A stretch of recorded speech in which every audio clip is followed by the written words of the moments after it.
कासरवाडीमध्ये फुकट खातो ते नुसतं बसायचे आणि खायचे. एक चॅनल मॉनिटाईज व्हायला आम्हाला 2 वर्ष लागले. सासऱ्याच्या घरी बसूनच खातो, हे काय काम करीतच नाही. चांगली गोष्ट आहे. लोकांचा भ्रम झालाय की जे व्हिडिओ मध्ये दिसतंय का ती त्यांना रियालिटी वाटते. 60 सेकंदामध्ये 10 प्रश्नाचे उत्तर नाही देता आले तर खरं बोल भावाच्या टीम कडून तुम्हाला एक पनिशमेंट भेटेल, ते तुम्हाला करावं लागेल. काय कुठं नाही काय आता हे. खत्म.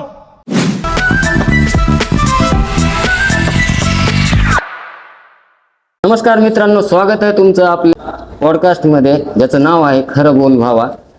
पॉडकास्ट तर भरपूर आहेत, पण आपला आहे हटके, कारण की इथं भेटतात झटके, कारण की आपल्याकडं फक्त खरंच चालतं.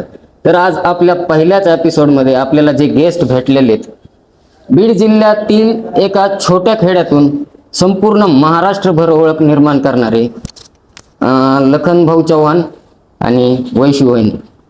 तर खूप खूप धन्यवाद, तुम्ही आम्हाला वेळ दिला.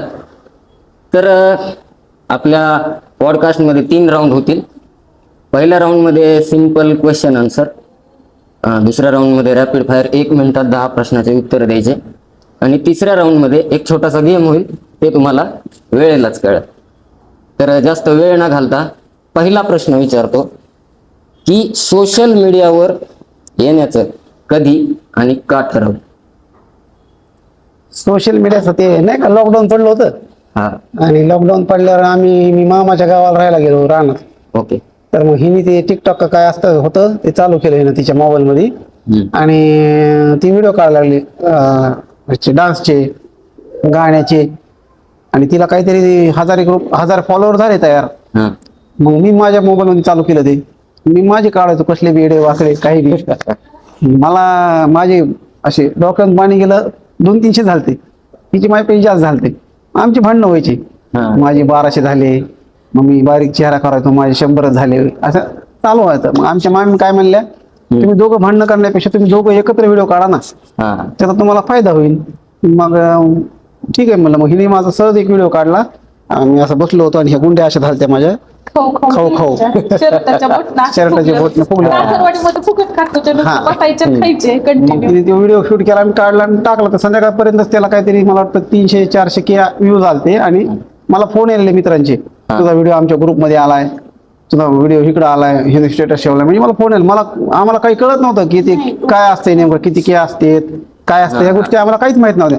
मग ते फोन आले की मग मला बरोबर लागलं की बाबा आपला व्हिडिओ इकडे गेलाय, आपला व्हिडिओ तिकडे गेलाय. मग आम्ही आणखीन एक व्हिडिओ काढला, ते सगळेच मिलियन 2 मिलियनला गेला. म्हणजे आम्ही व्हिडिओ काढला की ते मिलियनला जायचा. म्हणजे फक्त सोशल मीडिया तुम्ही एक आवड म्हणून चालू केला होता, असं कधी वाटलं होतं का की तुम्ही याच्यावरून कमाई करताल? नाही, स्वप्नात बी वाटलं नव्हतं, म्हणजे नव्हतंच वाटलं, माहितच नव्हतं ना काय नेमकं काम हे. नव्हतं म्हणून आपलं मदत. काय काम नव्हतं म्हणून ते चालू म्हणजे केलं. खरे सुरुवात म्हणजे वहिनीने केली होती. हो, हा, हिनीच. तर तुमचा म्हणजे सुरुवातीपासूनचा ते आतापर्यंतचा सोशल मीडियाचा अनुभव कसा? म्हणजे कसं असतं माहिती का, सगळ्यात पहिल्यांदा तुम्ही काही बी करणार ना तर तुम्हाला विरोध होतो त्या गोष्टीचा. त्यातली विरोध फील्ड आहे काही सगळ्यांपेक्षा वेगळी. वेगळी. हे करतं ते करतं, पण सोशल मीडिया म्हणजे त्या 4-5 वर्षाखाली तर आता सगळ्यांना माहिती, त्यातून पैसे भेटतात. ते आता प्रत्येक घरात कोणाला क्रिएटर माहिती झाला. पण नव्हतं. हा. पहिल्यांदा विरोध होणार, तुम्हाला नावं ठेवणार लोक, काय काय बोलणार, आणि नंतर तुमचं स्टेटस येणार. का तेवढं आपण मेंटेन करायला पाहिजे. तर पुढचा प्रश्न असा आहे आपला की मी पण तुम्हाला बऱ्याच दिवसापासून फॉलो करतो, मी व्हिडिओ बघतो. तर आयुष्यात अशी कधी वेळ आली का की यार आपण एवढी मेहनत करायलो, काय भेटा नाही, आता हे बंदच करून टाकू, आणि लोकांच्या बॅड कमेंट बी भरपूर यायच्या, मी वाचलेल्या आहेत. तर असं ठरवलं होतं का की आता हे नको, हे बंदच करायचं? जर ठरवलं होतं तर मग त्यातून कसा मार्ग काढला आणि कसं कंटिन्यू केलं पुढं? आता मी बीडमध्ये ज्यावेळेस कामाला होतो का, त्यावेळेस मला एक जण म्हणलं की युट्यूबवरून पैसे मिळतात, युट्यूब वगैरे चालू कर, असं कर. मी ते चालू केलं आम्ही दोघांनी बी, आणि ते व्हिडिओ काढल्यामुळे आमची भांडणं व्हायची दोघांची की वेळ नव्हता भेटत. मग हिच्या मग कॉलेज असायचं, मला ड्युटी असायची, म्हणजे बरेच आमची भांडणं व्हायची सारखं कंटिन्यू. मॉनिटाईज नव्हतं, मॉनिटाईज नव्हतं, कामधंदे करून आणि हाताय चालतो एकदम. रोज व्हिडिओ काढायचे, पण काहीच व्ह्यूज बी येत नव्हते, काही ते वॉचवर वाढत नव्हता. म्हणजे लय टिकटॉक वर आम्ही फेमस झालोत आणि टिकटॉक बंद पडलं. त्याच्यानंतर युट्यूबचा आम्हाला 7-8 महिने मिळत नव्हतं. वरून पैसे भेटतात, फेसबुक वरून भेटतात. आणि असंच कुणी तरी सांगितलं काढायला, सुरू केली व्हिडिओ, काही रिस्पॉन्सच नव्हता. एक चॅनल मॉनिटाईज व्हायला आम्हाला 2 वर्ष लागले आणि मग त्यावेळेस आम्हाला वाटलं की जाऊ द्या, कुठे ह्याच्या नादी लागायचं, सोडूनच देऊन टाकू. आणि आमचा एक मित्र मला भेटला, मग त्याला मी म्हणलं की आपण असं असं करू, आणि मग त्यांनी मला थोडा सपोर्ट केला आणि मग आम्ही चालू केलं. ते चॅनल मॉनिटाईज झालं आणि त्याच्यावर 2 रुपये आम्हाला चालू झाले. मग त्याच्यानंतर लगेच आम्ही दुसरं एक चॅनल काढलं, ते तर 10 दिवसात मॉनिटाईज झालं. ज्याला 2 वर्ष लागले होते त्याच्यानंतर 10 दिवसात दुसरं चॅनल मॉनिटाईज झालं. म्हणजे फेस व्हॅल्यू वाढली पुन्हा हा. तुमची. आणि आजूबाजूचे तुमचे नातेवाईक वगैरे त्यांचा रिस्पॉन्स कसा होता तुमच्या ह्या व्हिडिओ बनवण्याबद्दल? नातेवाईक म्हणजे मला तर काय, माझे नातेवाईक मुली काय म्हणलं नाही, म्हणजे ते म्हणू बी शकत नाहीत, कारण ते जरा आपल्याला भेटतात. हिचे नातेवाईक हिला नाव ठेवतात. म्हणजे आमच्या मामीला म्हणायचे ते फोन लावून की यार मुलगी नाचती, मुलगी डान्स करती, मग हे बंद करायला लावा. मामी म्हणल्या तिचं लग्न केलं आम्ही, तिचा नवरा जसा म्हणेन तसा ते वागेल. तर व्ह्युअर्सचा सगळ्यांचाच प्रश्न असतो, जे म्हणजे फॉलो करतात, की तुमची पहिली कमाई सोशल मीडियाहून किती आली होती, हे तुम्ही शेअर करू इच्छिता का? हो, काय अडचण नाही त्याला. काय आम्ही जर सांगितलं आणि ते आमचं ऐकून जर कोणी मोटिवेट झालं तर ती चांगलीच गोष्ट आहे आमच्यासाठी. पहिलं पेमेंट आम्हाला 12,000 रुपये आलं युट्यूबवरून. हा, ते पण काहीतरी 2-3 महिन्याचं होतं. हा 2-3 महिन्याचं, म्हणजे 2-3 महिन्याचं मिळून काहीतरी शिवाय निघत नाही. हा 12 का 14,000 काहीतरी आलं आम्हाला पहिलं पेमेंट. आणि समजा जे तुम्ही कंटेंट बनवता ते आजूबाजूला बघून डोक्यात येतात का, का तुम्ही अगोदर म्हणजे ठरवता कसं की आता हे कंटेंट आज आपल्याला हे बनवायचंय? ह्यात आता माझं कसं असतं, मी बी सोशल मीडियावर काम करतो, तर आमचं आधीच ठरतं की आता ही स्क्रिप्ट बनवायची, ह्याच्यात हे कॉमेडी पंच पाहिजे, हे पाहिजे. असं तुमचं असतं का की नाही, आमचं तसं ठरवून नसतं आमचं काही. ऑन दी स्पॉट काय वाटलं आता व्हिडिओ बनवायचा आहे, सिच्युएशन आहे, सिच्युएशनच्या त्याच्यामुळे तुमचे व्हिडिओ रिअल वाटतात ना? नाही आमचं कसं स्क्रिप्टेड वाटतं, कारण की कॉमेडी पंच लिहा, हे करा. स्क्रिप्ट नुसार आम्हाला एवढं येत बी नाही करायला, म्हणजे स्क्रिप्ट नुसार. आणि मग हे व्हिडिओ असा बनवायचा हे कोण ठरवतो दोघांपैकी? मीच तुम्ही ठरवा. स्क्रिप्ट त्यांच्या असते. स्क्रिप्ट माझी असते.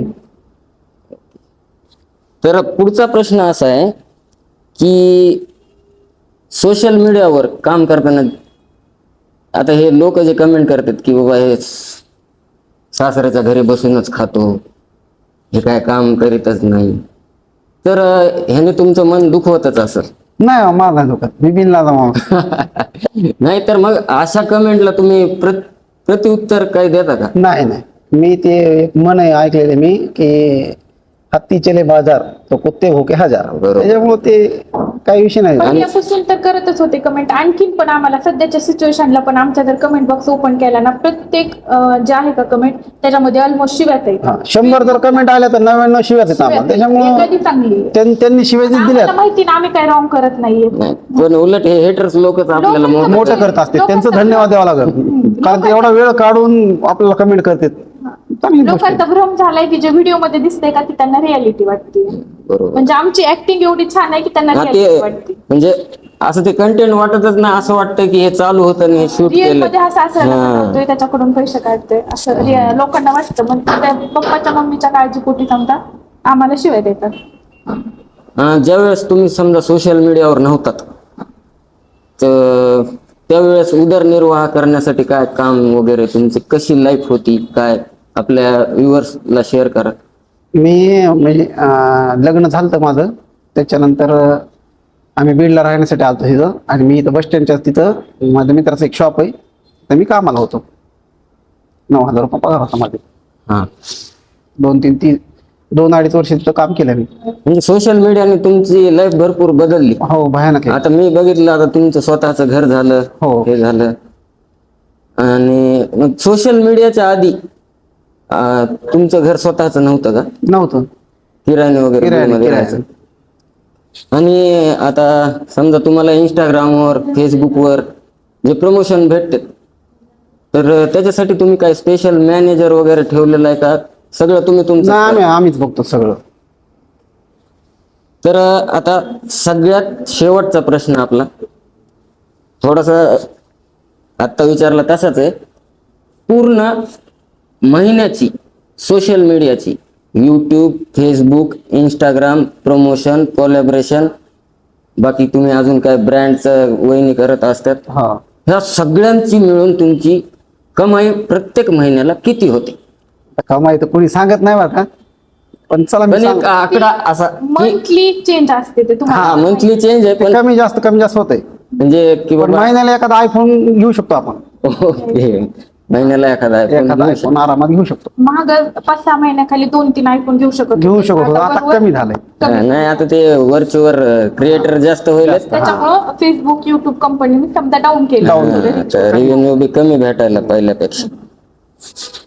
तर धन्यवाद, तुम्ही भरपूर म्हणजे तुमचं स्ट्रगल तर आपल्या व्ह्युअर्स पर्यंत पोहोचवलंच आहे.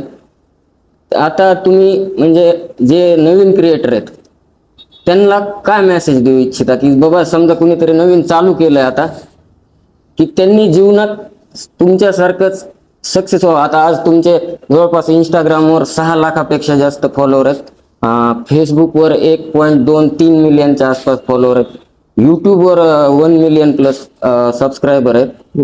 ही जर्नी तुमची खूप मोठी होती, तुम्ही खूप स्ट्रगल केलेलं आहे. तर तुम्ही आपल्या व्ह्युअर्सला काय मेसेज द्याल, की बाबा तुम्ही म्हणजे काय केलं पाहिजे म्हणजे तुम्ही बी आयुष्यात असं थोडं सक्सेसची पायरी चढताल म्हणून? त्यांनी एक तर पहिलं एक गोष्ट केली पाहिजे, सातत्य महत्वाचं आहे याच्यामध्ये. सातत्य जर ठेवलं तर तुम्ही सक्सेस होऊ शकता. दुसरी महत्वाची गोष्ट की नातेवाईक हे जे असतात लोक, ह्यांच्यापासून जरा 2-4 हात लांब राहायचं कधी, कारण हे सपोर्ट करीत नाहीत, उलट आपल्याला मागं कसं वाढता येईल त्याला हेच बघते. त्याच्यामुळे ह्या गोष्टी आयडी ओपन करून बघते, तर सगळे व्हिडिओ बघते, स्टोरी बघते, सगळीकडे लक्ष ठेवते, पण लाईक कधीच नातेवाईकाची येणार. ते बरोबर, जवळचे कधीच लाईक नाही. त्याच्यामुळं सातत्य ठेवायचं आणि नातेवाईकाला इग्नोर करायचं, बस हे 2 गोष्टी केल्या कोण तरी. काय बोलतंय हे कंटेंट क्रिएटर मध्ये असं आहे की कोण काय बोलतंय, कुणी काही बोलू, कोणाचं काय ऐकायचं नाही, कान बंद करायचं ना आपण आपलं काम करत राहायचं. चालतंय. तर जसं की तुम्ही पाहिलं, आपले लखन भाऊ चव्हाण आणि वैशू वहिनी यांनी त्यांची life journey, social media journey आपल्यापर्यंत पोहोचवली आहे. तर आपण आता आपल्या दुसऱ्या राऊंडकडे जाऊ. ज्याचं नाव आहे रॅपिड फायर. ह्याच्यामध्ये तुम्हाला 60 सेकंदात म्हणजे 1 मिनिटात 10 प्रश्नांची उत्तरं द्यायची.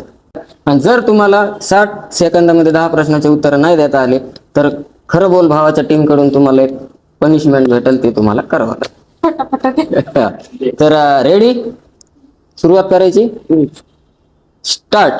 पहिला प्रश्न, भांडण झाल्यावर पहिले सॉरी कोण म्हणतं? मी. दुसरा प्रश्न, भांडणात जास्त करून चूक कोणाची असते? जी घरावर जास्त कंट्रोल कोणाचा आहे? आपला मुलं कोणावर जास्त प्रेम करतात? हिच्यावर. घरात पैसा जास्त कोण उडवतं? मी. घरात जास्त घाण कोण करतात? ही. बाहेरचं जेवण कोणाला आवडतं? हिला. फिटनेसची आवड कोणाला आहे? हिला. सकाळी लवकर कोण उठतात? मी. दोघांपैकी सगळ्यात जास्त आळशी कोण आहे? मी. हे तर 10 प्रश्न झाले. अरे ते 30 सेकंद. आता आम्ही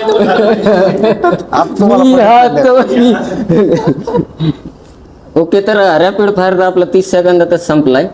आता आपला तिसरा आणि शेवटचा आणि एकदम इंटरेस्टिंग राऊंड आहे.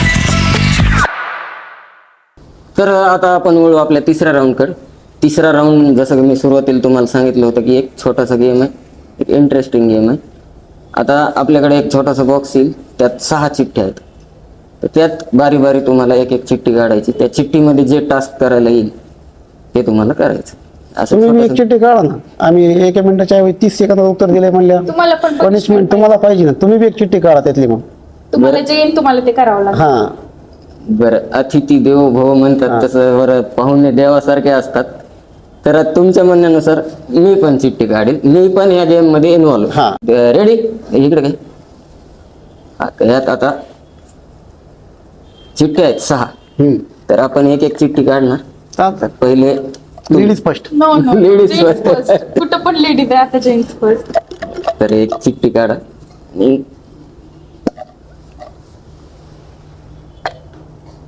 काय कुठं ना काय आता ह्यो. तुमच्याकडे देऊ का मी बघू? बघा ना माझ्याकडे द्या आपण.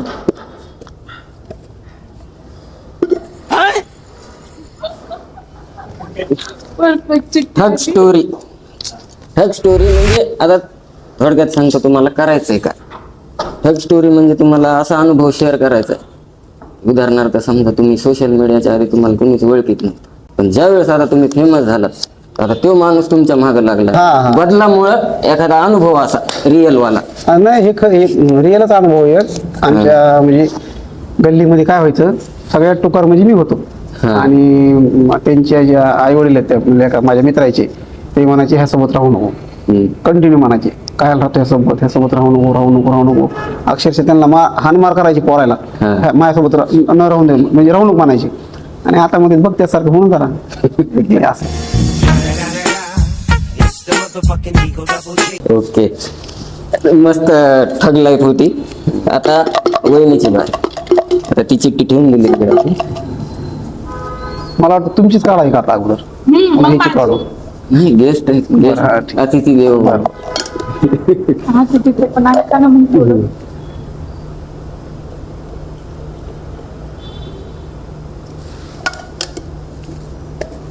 ये भगवान क्या जुलुम है। सिंगिंग अरे वा, सोपं काम आलं. सगळ्यात hard आहे ती. बघू एक मिनिट. माझ्यासाठी. आता वहिनीसाठी आलेली आहे सिंगिंग. तर तुम्ही हिंदी गाणं म्हणणार, इंग्लिश गाणं म्हणणार का मराठी गाणं म्हणणार? मग कोणतं बोलणं? कोणतं मग तुला जे येतं ते मला गाणं.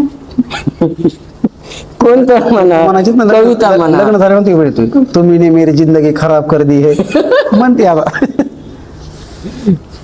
बदका बदका नाच रे. नाही येत तर मला काही. आता गाणे तर ऐकतच असतात ना हो तुम्ही. पण येत नाहीत ना. ते म्हण नाच रे मोरा. आंब्याच्या बनात नाच रे मोरा. जागे जागे रहते थे, खोए खोए रहते थे, करते थे प्यार की बातें. कभी चालतंय, हरकत नाही. हा. कभी तन्हाई में कभी पुरवाई में होती थी रोज मुलाकातें. तेरे इन बाहों में तेरी पनाहों में मैंने हर लम्हा गुजारा. तेरे इस चेहरे को चांद सुनहरे को मैंने तो जिगर में उतारा. कितने तेरे करीब था मैं तो तेरा नसीब था. होठों पे रहता था हर वक्त बस नाम तेरा. क्या तुम्हें याद है? एकदम जे कुणी सिंगर क्रिएटर आहेत कॉम्पिटिशन आले भाऊ. ओके, तर चला आता तुमच्या तुमचं- तुमची बारी आता. लास्ट आता तुमची बारी आता. काय येतं किंवा मग येतंय काय लेग मारायचं.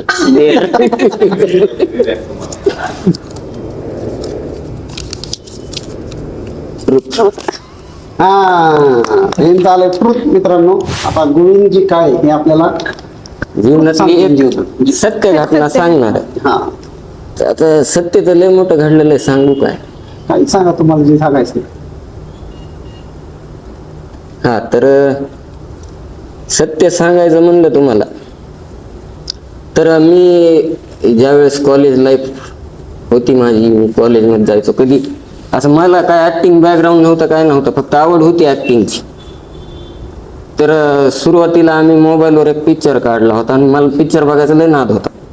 तर त्या पिक्चर बघण्याच्या नादामुळं हिरोंची म्हणजे आयडल मानण्यामुळं मला लागला होता सिगरेट पिण्याचा नाद. बरं.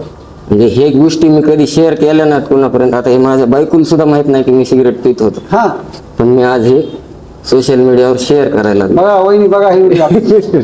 तर मला लागला होता सिगरेटचा नाद भरपूर. एक 7-8 वर्ष मी कंटिन्यू सिगरेट पिलो. बाकी आता घरी गेल्यावरच काय होईल ते होईल, पण ट्रूथ सांगायचं होतं घरी गेल्यावर टी दादा. ते सांगितलंय मी.